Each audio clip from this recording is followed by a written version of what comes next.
മനസ്സിലുണ്ടായി. സുധീഷ് ജയന്തിയെ തുറച്ചു നോക്കി. അതിനുശേഷം നമ്മുടെ വീട്ടിലൊരു രാത്രി അവൾ താമസിച്ചിട്ടുണ്ട്. ഞങ്ങൾക്കിപ്പോൾ അവൾ അന്യയല്ല.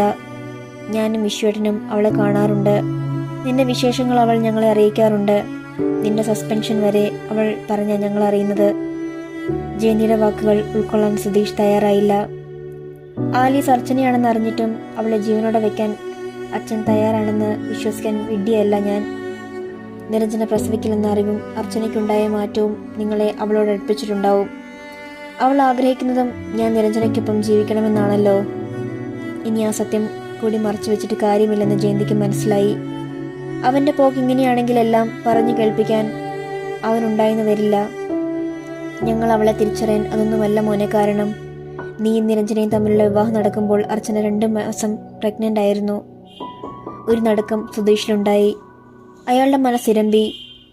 രാജപ്പൻ നാണക്കേട് ഭയന്ന് കള്ളു കാർത്തിയായനി എന്ന സ്ത്രീയുടെ അടുത്തേക്ക് അവളെ അയച്ചു. പ്രസവകാലം വരെ അവൾക്കൊപ്പമായിരുന്നു അർച്ചന. ആ സ്ത്രീ ഇപ്പോൾ അർച്ചനയ്ക്കൊപ്പമുണ്ട്. സുധീഷ് തരിച്ചു നിന്നു. കാർത്തിയായനി അന്നൊരു ചീത്ത സ്ത്രീയായിരുന്നു. തിരുവനന്തപുരത്ത് ഒരു സർക്കാർ ഹോസ്പിറ്റലിൽ അർച്ചന ഒരാൺകുഞ്ഞിനെ പ്രസവിച്ചു. ആ ഭാഗത്തുള്ള ഒരു റാക്കറ്റിൻ്റെ പ്രലോഭനത്തിൽ കാർത്തിയായനി വീണു. കുഞ്ഞുങ്ങളെ തട്ടിക്കൊണ്ടു പോകുന്ന റാക്കറ്റായിരുന്നു അത്. പണം വാങ്ങി അർച്ചനയുടെ കുഞ്ഞിനെ വിട്ടുകൊടുക്കാൻ കാർത്തിയായനി തയ്യാറായി. ഹോസ്പിറ്റലിൽ നിന്ന് മടങ്ങും വഴി ആ സംഘം അർച്ചനയുടെ കയ്യിൽ നിന്ന് കുഞ്ഞിനെ കവർന്നുകൊണ്ടുപോയി. സുധീഷിന്റെ ശ്വാസം